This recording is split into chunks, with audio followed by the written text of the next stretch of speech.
And since it is 11, in the interest of time, why don't we get things rolling? My name is Jasper with ScoreMate. I'm joined by Danielle Nemeth, one of our top mentors on human resources for today's presentation on employee performance management. We will have time for questions if you either queue them up in the chat or utilize the raise hand function as needed. And I do want to thank today's sponsor, the Maine Technology Institute, a ever gracious sponsor of SCORE. We love working with them, and we really appreciate what they do for the Maine business ecosystem. I will start sharing the presentation, and we can go from there.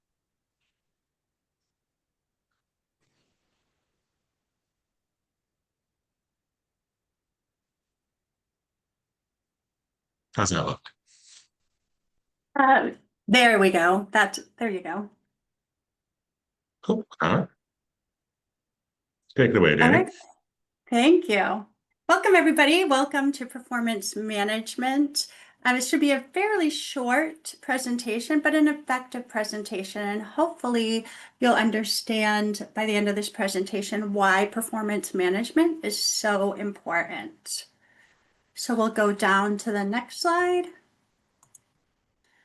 So what is performance management? Performance management is a continuous process that identifies and measures your employees' performance. It aligns with the performance of your organizational goals. So a lot of key components are goal setting, right? Setting goals for your employees is important. It gives them something to strive for. The strategic approach, it gives it a strategic approach for managers and for improving employee contributions.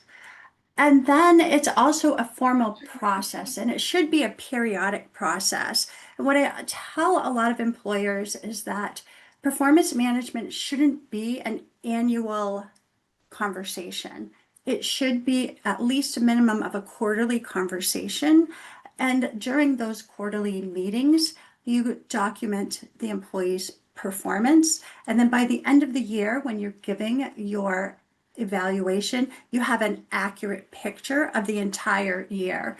A lot of managers tend to wait till the end of the year, and then they evaluate the employee based on the past 3 to 6 months, what they can remember. That's why I always advise managers to really take a look at the performance management process throughout the year. Set up quarterly meetings. We can go to the next slide.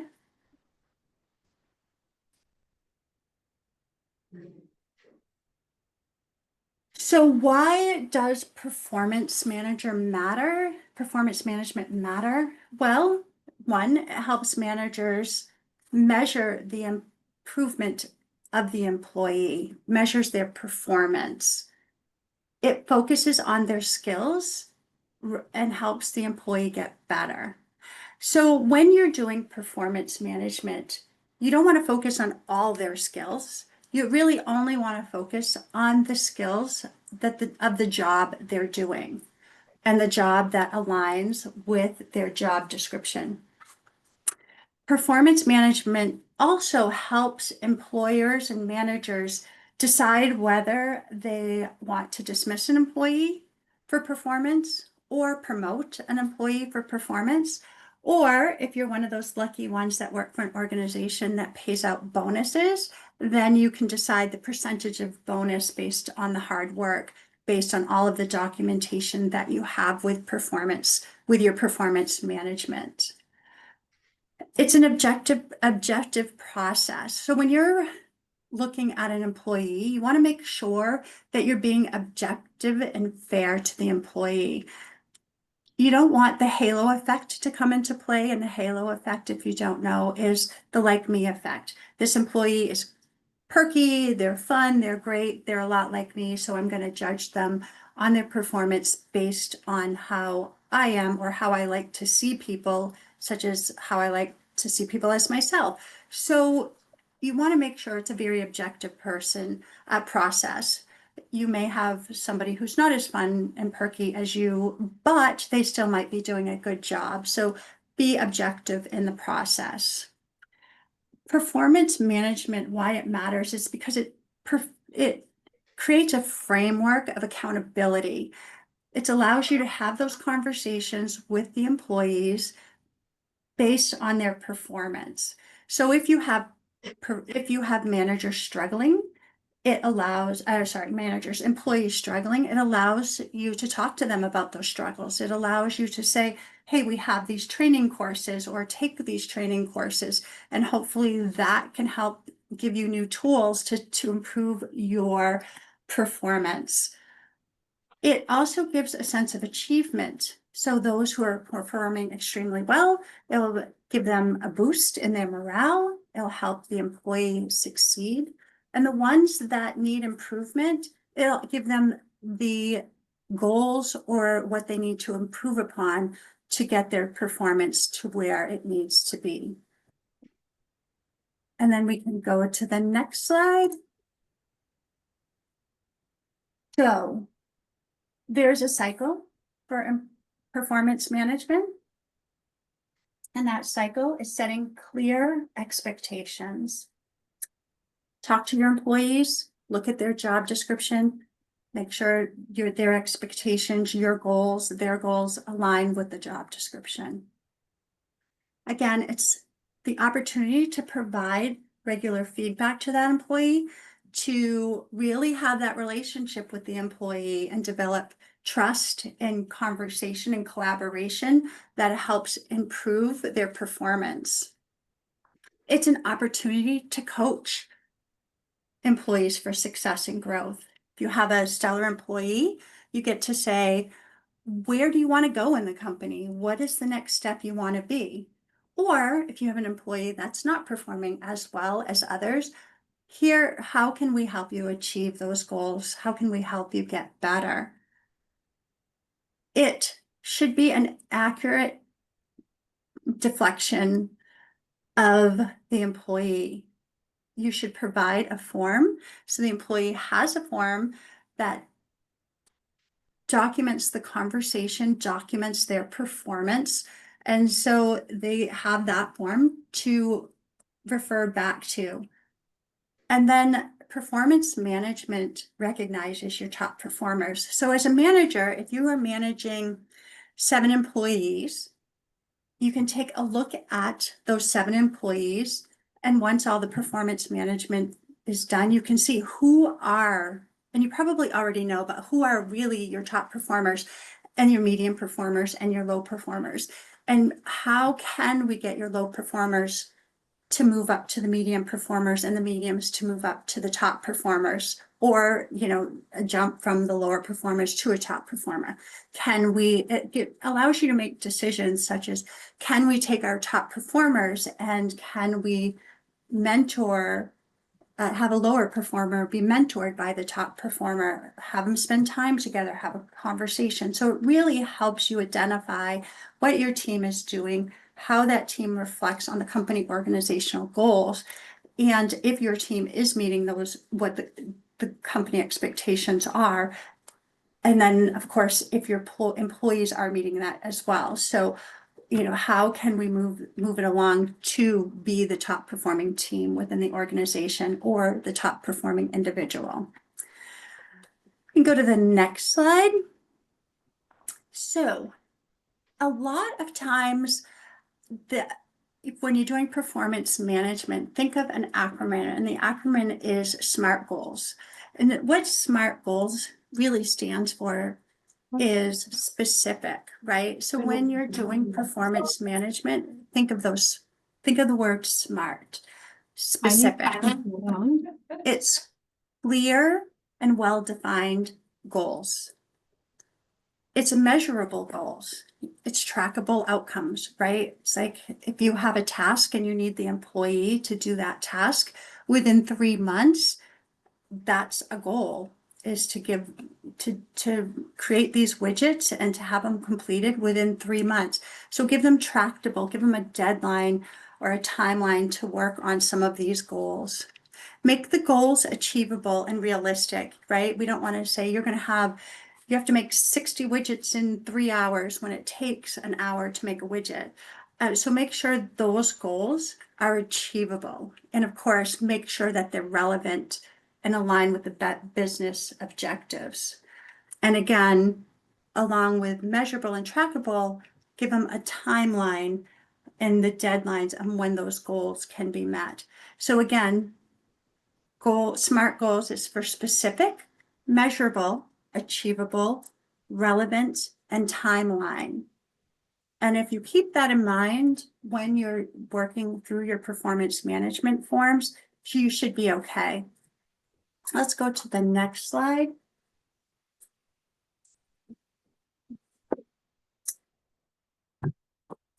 So when you're meeting with employees, think about your presentation. Think about how you're going to talk to the employees. Think about how you're feeling. If you're not feeling well, I would reschedule your performance evaluations with your employees. You want to make sure that you provide them positive feedback, really reinforcing the good behaviors. If you're not feeling well or you're in a bad mood and you say to an employee, yeah, well, you did okay here, or you did great here, but, make sure that your body language and your tone reflects that positive feedback and reinforces the good behavior.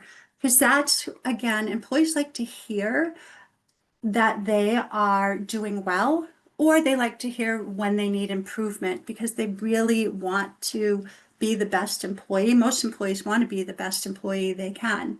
So make sure that when you're meeting with the employees, you're providing that feedback, but it may be positive feedback, but also make sure that you reflect that feedback.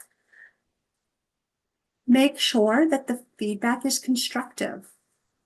It encourages improvement with respect. So if you're an employee that is not doing so well, think about ways that you can respectfully tell them that they need to improve on certain things.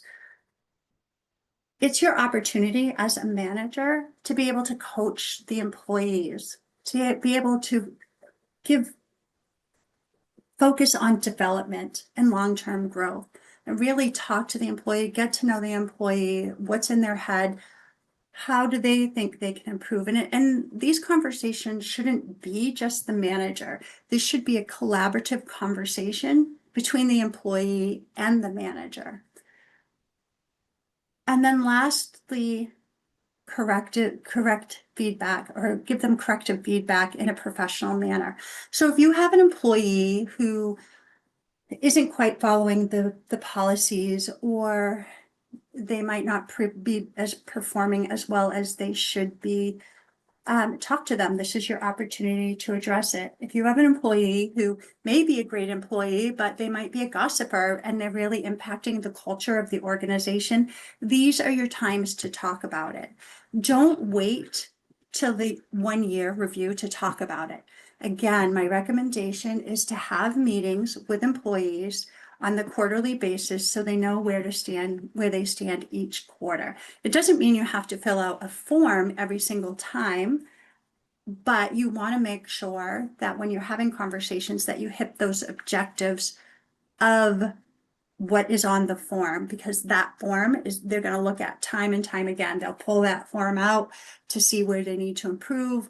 They take your feedback very seriously. So again, these meetings should be providing feedback in a professional, non-demeaning manner, and be able to address any issues or any violations, serious concerns that could happen. Let's go to the next slide. So common obstacles. So the managers some of the barriers that managers face when they're giving feedback is that they only focus on negative behavior. And I'm not saying all managers, but some managers will only focus on the negative behaviors of the employee and not talk about the positive. You want the meeting to be addressing both positives and negatives, the good in the employee and where they can improve upon. Don't like the word negative, but where they can improve upon. Some managers really don't give clear goals, or expectations. And that's a problem, right? If your manager isn't giving you a clear goal to work towards or giving you clear expectations, you might be thinking you're going down the right path, and working, your employee might be thinking they're going down the right path and they're working towards the goal, but without clear goals, you might be thinking something different and it just doesn't work. And in the end, the employee review might not come out as what they thought it should be.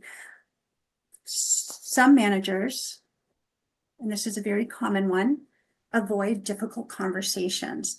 Some managers don't like to address employee behaviors. Some managers just want to give all of the good news, but not the bad news. Some managers just want to, again, give good news, but not say, Sally, you're gossiping in the office, and it is really affecting the culture of the team, or really impacting our organizational goals. Another barrier is that managers don't have time, and this is something I hear often, but they don't check in on their employees.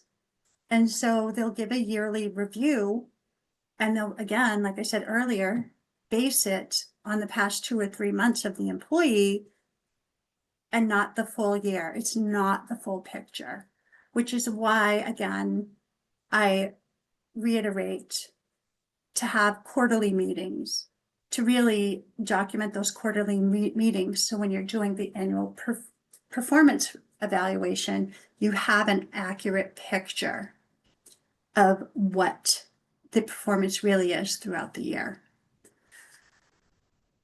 And then, as we discussed a little bit earlier, bias or inconsistencies in the reviews, kind of a biased, they might like another employee better, or they might think that the employee's not performing as well as the employee thinks they're performing. And it may be because of, again, lack of goals or clear expectations. Let's go to the next slide.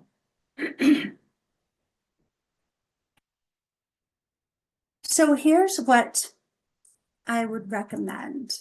So some of the tools for performance management is actually use an actual performance appraisal form. And we're going to provide you examples. I think if you've already gotten a copy of the slides, you may have them, but we're going to provide examples. And again, I recommend that you base them based on culture, based on your organizational goals and organizational missions, but generic ones get to the point as well.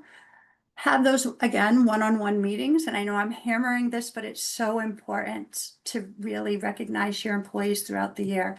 But have quarterly meetings, capture that performance accurately. And I guess I'm hammering it so hard is because it is an issue that a lot of times when evaluations happen, the performance isn't accurately deflective throughout the year. This is why I like the 360 form, the 360 feedback form. And it doesn't have to be a special form. It can be a very simple couple questionnaire, or you can give them the performance evaluation and say, we want to do a 360. We want to know what your thoughts are on your performance, and then we'll compare it with the manager's thought. So give the performance evaluation to the employee, tell them to fill it out by a certain date. The employee will fill out what they think. Employees are often harder on themselves than they need to be. And then the manager will fill out the form. And then when you have the meeting, you both can talk about why you rated the way you did. And the employee would have a little bit more in-depth knowledge, because if you're meeting with your employees on the quarterly basis, they might say, I did X, Y, and Z.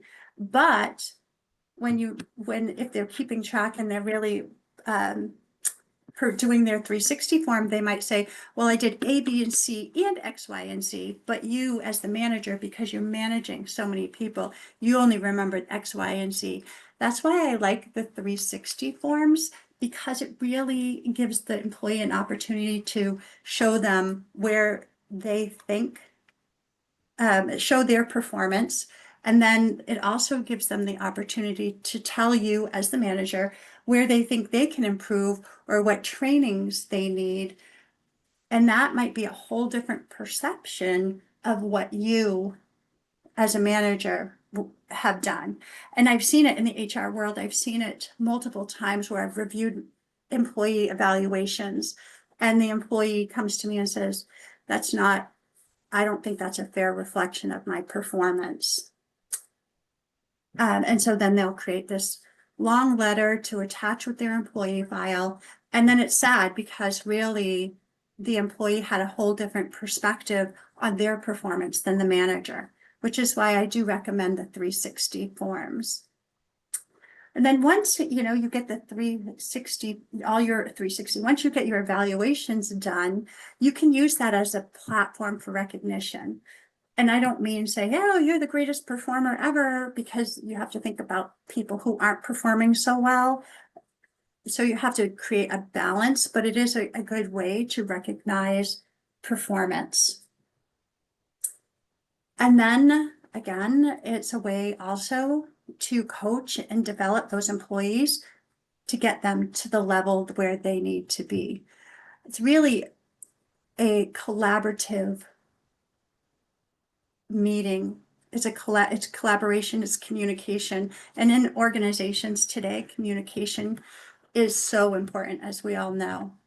So let's go to the next form, or the next slide. So your role as a leader should be to model transparency and fairness, to give regular and honest feedback, to recognize efforts and their progress, and really to support employees and to support employees in their growth. And then again, to address issues promptly that might arise and to do it respectfully. So we'll go to the next slide.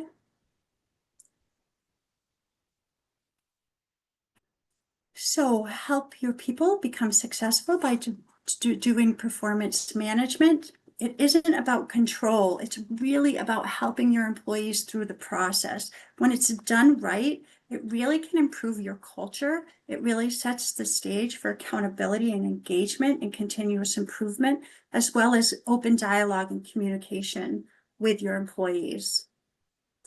I'll go to the next slide.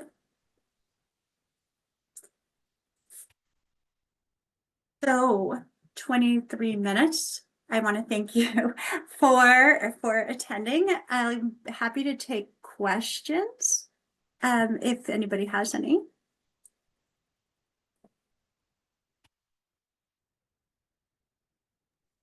And now is a great time to, if you have any questions, put them in the chat or come off of mute and utilize the raise hand function. I want to thank Danielle for a great presentation. And employee management is a crucial part of human resources, and we really appreciate your knowledge on the topic. You're quite welcome. I mentioned I did get a message. I have not sent the slides to people yet. I usually do that as in the follow-up email, but I did include the forms you were talking about in the chat here for everyone to download now. I'll also include them in my follow-up message. Cool. Well, if there isn't any questions, I'll give a little blurb here to give everyone a little time if they are still thinking of them. If you're not familiar with SCORE, we are a free nonprofit partner of the SBA, offering free business mentoring from open to close from any topic such as starting your business, operations, business planning, cash flow, human resources, and more. If you are interested in getting a SCORE mentor, if you don't already have one, you can sign up for free at score.org. It's as simple as entering your zip code and a little bit of info about your business.